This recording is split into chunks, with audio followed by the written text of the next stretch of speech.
tava saindo da faculdade, né? Tava no último período da faculdade de Direito.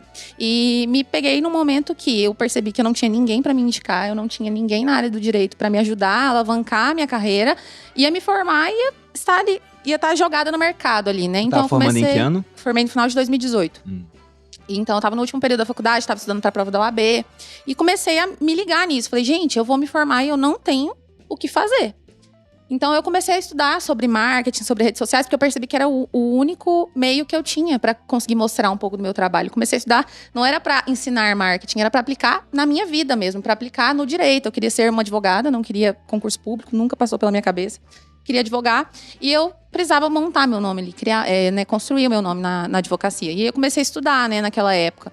Comecei a mostrar meus estudos pra OAB, como que eu fazia pra conciliar estágio com um TCC, enfim, comecei a mostrar minha rotina ali mesmo.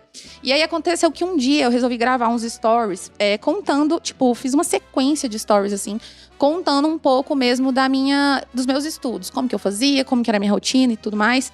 E nesse dia eu tinha 1.000 seguidores, sei lá, e... Isso que eu ia te perguntar, porque o pessoal pensa que já começa com... Não, 100 tinha 1.000 mil, né? seguidores e esses stories, gente, são horríveis, muito horríveis. Sempre assim. Eles estão salvos no meu Instagram lá até hoje, os últimos destaques que tem lá. Tem esse vídeo, porque toda vez que alguém me fala, Duda, eu não sei falar com a câmera, sou muito tímida, eu falo, cara, vai lá e assiste pra você ver como que eu era, mas eu gravei. Então, assim, eu falo, foi péssimo, mas era o que eu podia fazer naquele momento e eu fiz, né, gravei o vídeo.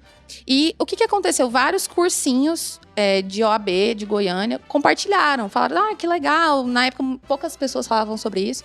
Gente, vai lá, assistir os stories dessa menina, ela falou dos estudos dela. E assim, nesse dia eu tinha 1.000 seguidores, meus stories tinham quase 10.000 visualizações nesse dia, porque isso? gerou Caraca. uma galera. Foi muita gente pro meu perfil do nada.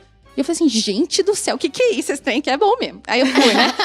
Esse negócio aqui vai dar certo. Fui levando. E aí, nessa época, eu tinha um estudo, assim, um método de estudos, que eu tinha uma planilhazinha de Excel que eu ia seguindo, assim, né, pra poder estudar. E a galera começou, Duda, vende essa planilha, vende essa planilha. Eu falei, gente, vou vender esse negócio. Eu ganhava R$800 no estágio, R$800, R$900. E eu vendia a planilha por R$20, assim.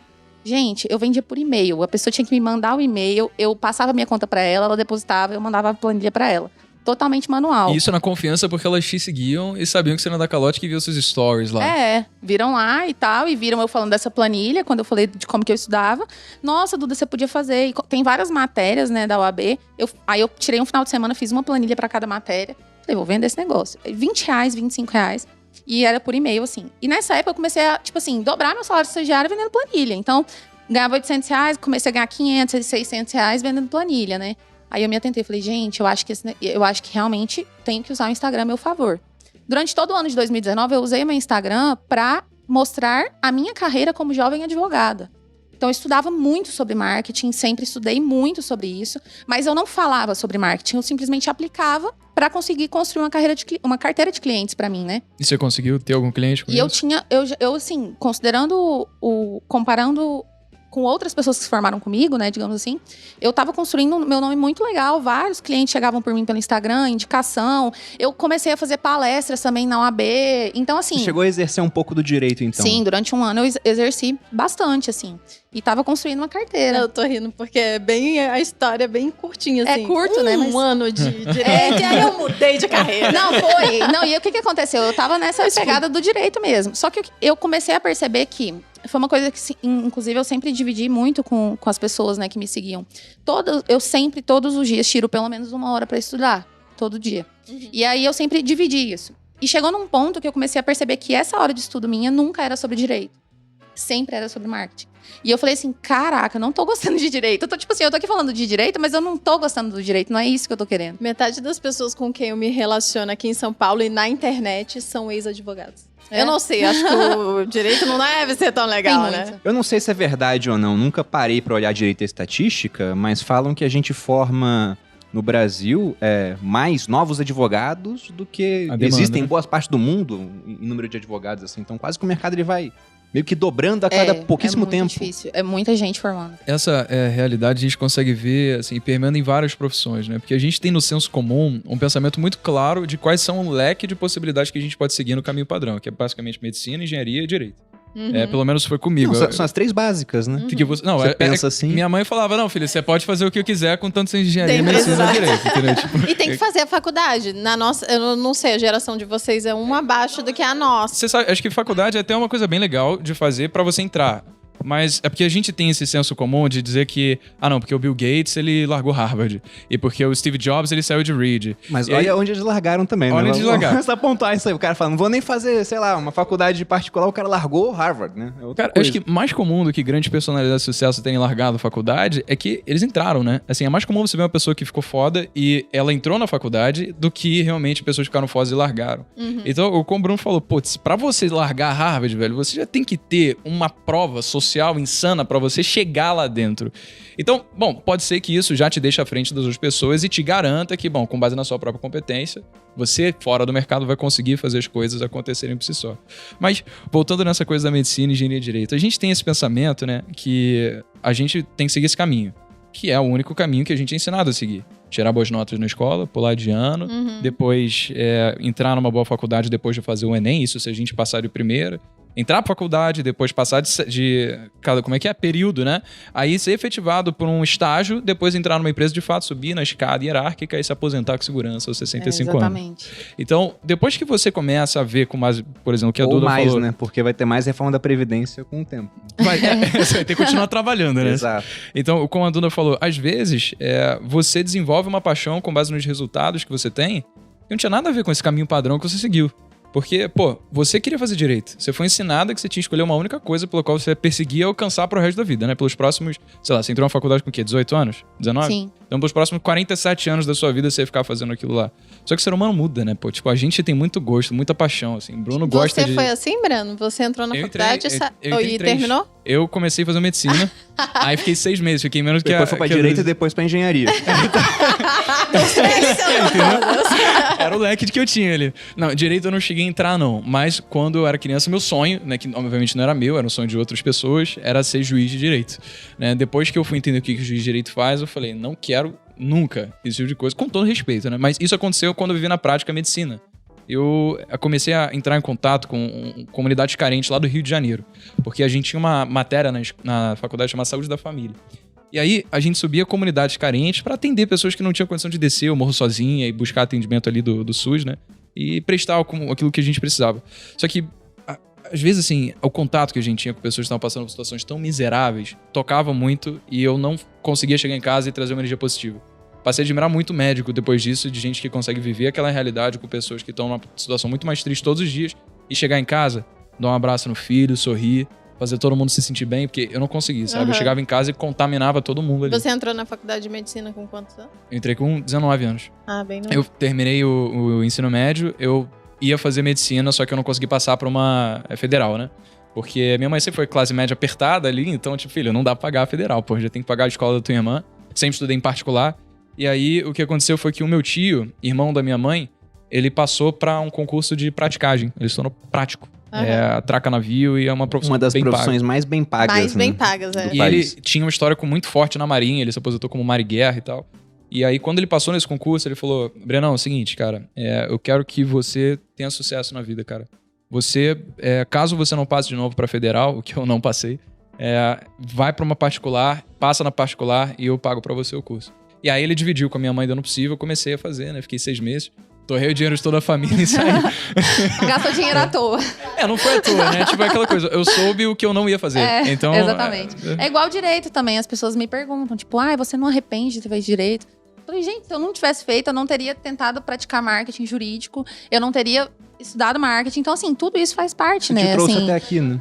Me trouxe até onde eu tô. E a questão do direito é engraçada, porque quando você entra no direito, primeiro dia de aula, o professor pergunta, quem aqui quer fazer concurso? Aí a galera, né? Eu quero fazer concurso. E eu lembro que na época eu fui uma das únicas que não queria concurso. Eu já tinha na cabeça que não queria. E eu já era louca por causa disso. E lá em Goiânia, especificamente, né? Talvez pela proximidade com Brasília, deve ser especialmente muito forte. É muito forte. Assim, a pessoa já entra querendo concurso, pensando em estudar para concurso. Então, na verdade, eu já tava quebrando um paradigma ali de falar que eu bati o pé que não queria Isso já é muito diferente. Eu ia até perguntar, tá dentro disso também, né? Sobre influência familiar. Já tinha alguém que empreendia na tua família pra você não pensar em concurso? Porque a minha avó, por exemplo, ela falava pra mim, filho de pobre tem que fazer concurso público. A gente nem pobre era, mas ela colocava isso na minha cabeça. A gente era classe média, ó, concurso público. Tanto que meu pai, os 2 irmãos dele e o meu tio que casou com a irmã da minha mãe, todos fizeram AMAN. Aí quando eu tinha 17 anos, o que eu vou fazer da vida? Não sabia. Pensei em direito, aí depois eu vi que teria sido uma péssima escolha, porque eu odeio essa parte, assim, de lei, né? Como é que é feito o processo, acho tudo muito chato. E pensava em educação física. Mas aí todo mundo falava, nunca vai ganhar dinheiro com educação física. E na não época tem como. não ia mesmo. Olha o Norton aí, tá ligado? Pois é, quebrando paradigmas aí. Só que, diante daquilo, eu falei, bom, não sei o que eu vou fazer na minha vida, tem um concurso que vai acontecer agora, daqui a 1 ano. Vou tentar o concurso. Tentei a primeira vez, não passei, fiquei em redação. Aí na segunda eu estudei pra passar especificamente, estudei muito. Aí que eu descobri que eu era inteligente, porque eu fiquei tanto tempo só estudando pra tirar 5 que eu achei que eu era burro. Tanto que no primeiro simulado do cursinho que eu fiz, eu fiquei em primeiro no simulado. Aí eu olhei assim no simulado de física e história. Eu gabaritei história e fui muito bem em física. Aí o pessoal que fez colégio militar comigo, eu fiz colégio militar do Rio de Janeiro, chegou assim, olhou o resultado do simulado, eu tava olhando também, falando, caramba, você ficou em primeiro? Eu falei, foi deles. Que sorte deu. Pois é. Eu concordei com o comentário deles, né? Olha só. Cara, pelo que eu tô vendo aqui, todo mundo passou por uma faculdade, chegou um momento assim de impasse decisório na vida. Aí você não e foi à acabou faculdade, trocando completamente o rumo. Isso aconteceu também comigo. Você foi à faculdade? Foi, eu passei pra faculdade, na verdade, há 2 anos atrás, 2 anos e meio atrás. Quantos eu anos tava você estudando tem? para o Enem. Isso que eu ia apontar, a Ana é a mais nova aqui. Quantos anos você tem? Eu tenho 20 anos. Ela tem 20 Eu ia anos. falar. O nosso momento de inflexão foi pós-faculdade, o Dana foi pós-jardim de infância. Chegando ali no CA, falando... Não, vamos deixar bem claro que eu, por exemplo, eu só entendi o que eu ia fazer da minha vida. Vamos deixar as pessoas mais felizes agora. Depois dos 27 anos. Então, é bom pontuar isso, né? É bom pontuar. Não fique triste se você tem... eu acho que eu só fui também, de fato, progredir na minha carreira, que hoje é digital, depois dos 28. Cara, e sabe o que acontece? É porque as pessoas veem o quadro, tipo, das Jovens Milionários, a Ana até participou, e meio que... existem 2 tipos de pessoas que veem isso. Uma que se sente inspirada e fala, caralho, velho, pode ser eu, isso aqui. Eu tenho que E a outra que fala, fudeu, não dá mais, né? Já era. Aí a pessoa tem, tipo, 25 anos, vem a menina com 20 e fala, eu não consigo, sabe? Tipo, cara... Então existe essa pressão, mas acho que, cara, é basicamente assim, a gente precisa entender que as circunstâncias mudam pra todas as pessoas, sabe? Pô, eu tive muito privilégio na minha vida de saber que quando eu tranquei a faculdade, eu ia poder ficar trabalhando naquilo que eu sabia que no futuro ia dar certo. Eu não ia deixar de ter cama onde dormir, comida na minha mesa no dia seguinte, eu ia ter teto sobre o qual morar. Então, Você tinha a chance de errar, né? Exatamente, cara. E minha mãe não me expulsar de casa, por mais que ela não concordasse em eu estar fazendo YouTube. Imagina o seu tio que tava pagando do bolso dele, aí de repente você fala, ó, mano, depois de 6 meses... Sabe o que aconteceu? Ele me quero falou. pro YouTube. Ele me ligou, velho. Ele me ligou, porque minha mãe ligou pra ele chorando. É óbvio que ele te ligou. E é óbvio, né? Cadê meu dinheiro, rapaz? Obviamente ele não falou isso, né? O que aconteceu Ele foi... pediu o equity do Jovens de Negócios. Nossa, né? Quem dera. Pô, se fosse isso, seria uma boa conversa, né? Ele me ligou, falou, então, Breno, a tua mãe me ligou chorando agora. E é o seguinte, isso que você tá fazendo, cara, não vai dar certo. Aí eu só ouvindo, né? Aí eu, tá bom. Aí ele falou, ninguém nunca vai ver autoridade em um moleque de 21 anos de idade que não tem diploma. Você vai ser percebido como um curioso aos olhos de quem vê. E você nunca vai conseguir crescer assim. E eu vou te falar que, estatisticamente, ele estava... Tá certo. completamente certo, pô.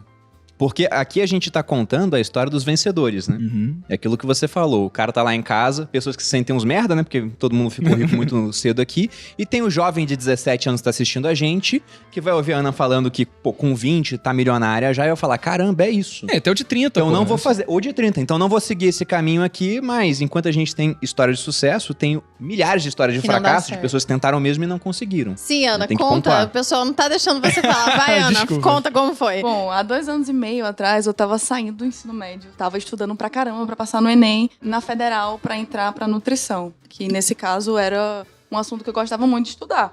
E nessa época, inclusive, eu já produzia conteúdo no Instagram como forma de aprendizado. Então, assim... Sobre nutrição.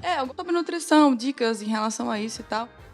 Só que aí passou-se um momento, quando tava lá naquelas fériasinhas antes de começarem as aulas da Federal, que eu entrei num processo, assim, de autoconhecimento. E foi nesse momento que eu parei pra refletir, pensar, caramba, daqui a 5 anos, quando eu me formar, será que eu vou estar realizada com aquilo? Será que eu vou estar satisfeita sendo nutricionista? E eu percebi, não é isso que eu quero.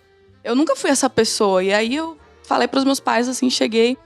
E foi bem nessa época que eu tava querendo, assim, mudar, assim, o rumo da minha vida, que eu cheguei pros meus pais e falei assim, tem um menino, um colega meu da minha escola, que eu tô seguindo no Instagram, que eu acompanho ele, que ele tá, assim, ele mudou de vida. Falei pros meus pais. Aí meus pais falaram, vê o que ele tá fazendo. Aí eu fui ver, pesquisei a fundo, era um colega meu que no passado, hoje não, né? Naquela época ele tava fazendo dropshipping. Aí eu, caramba, então se ele mudou de vida assim... O que é dropshipping? Só pra audiência entender, se você puder fazer uma explicação. É um modelo de logística onde você tem o fornecedor, você é o intermediador dessa compra, ou seja, o cliente vai lá, você tem a sua loja, você constrói a sua loja, o cliente faz a compra na sua loja, e aí o pedido é automaticamente... Loja virtual, né? É, uma loja virtual. O pedido é automaticamente enviado para o fornecedor, então... Você é o intermediador dessa venda e o fornecedor já envia direto para o cliente. Você não precisa fazer estoque. Não precisa de estoque, não precisa gastar com custo altíssimo, então a barreira de entrada é muito baixa para quem está começando. E aí eu vi que esse meu amigo tinha tido sucesso com dropshipping naquela época. Super novo ele também? Muito novo também. E aí eu decidi, caramba, eu vou fazer isso. Vou fazer isso. E aí foi quando eu tomei uma decisão, eu vou fazer isso, pronto, larguei tudo. Você nem chegou a entrar na faculdade? Nem cheguei a assistir uma aula de nutrição. Larguei e comecei, eu falei assim pros meus pais. Eu vou começar isso aqui, só que eu vou arcar com todas as responsabilidades, vou arcar com todas as consequências. Porque quando eu falei isso, eles queriam, assim, quase me expulsar de casa. Meu pai, ele é servidor público. Cabeça da segurança, né? É tipo o meu. O completo oposto do que eu sou. Eu citei meu pai, os irmãos do meu pai, o meu tio. O pai da Malu também fez AMAN. Ele é coronel da reserva. O irmão da Malu fez AMAN comigo. Então toda a família era militar. O que vocês estavam fazendo ali. Quando a Malu começou a fazer conteúdo em rede social, tem até umas similaridades aqui. O primeiro ponto é que, felizmente, eu comecei a apoiar ela cedo.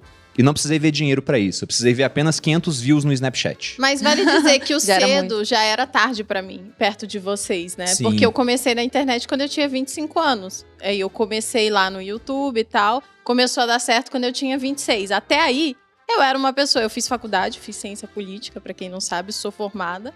Mas não uso pra nada. Eu fiz porque eu tinha que entrar numa faculdade. Fiz cursinho por 2 anos. Não passava em nada. Porque eu sou péssima em prova. Você falou do Enem, a Malu nunca acabou de ler a prova toda porque ela tem dislexia. Eu tenho dislexia. Sabe aquela orientação? Leiam toda a prova e depois vão resolvendo? Eu nunca terminei de ler. Pra mim dar certo. Pra mim não servia. Então, eu fui fracassada durante muito tempo. E eu digo, né, até meus pais não gostam de ouvir isso, mas pra minha família, o ser bem-sucedida pra mim foi casar com um servidor público, que era militar. Que no caso foi o Bruno. Então, quando eu casei com ele... Foi, nossa, agora vai. Tá encaminhada. Por quê? Porque eu ia ser... É que a família pensava que, tipo, lastrear sucesso com base em quem ser casado. Aí foi, né? E tudo bem também, eu sempre digo... Tinha uma comparação também em termos de inteligência dela com o irmão. Só que o irmão dela, tipo, pra concurso público, o cara é incrível, pô. Ele é muito inteligente, ele passou no exército assim. E a Malu não passaria num concurso... muito bom desse, porque primeiro, é muita competição, e segundo, que não era a área onde ela ia ter um melhor desempenho cognitivo, porque a dislexia era um aquela limitador. coisa, o Einstein falou que se você jogar um peixe pela sua habilidade sobre uma árvore, ele vai sentir um fracassado pelo resto da vida, né? E a gente chegou a pensar em colocar a Malu pra fazer concurso durante um breve intervalo de tempo, assim, mas ela falou, tá doido, não é pra mim isso, e realmente não foi. Aí quando apareceu a internet, eu vi os 500 views, eu falei, foca nisso.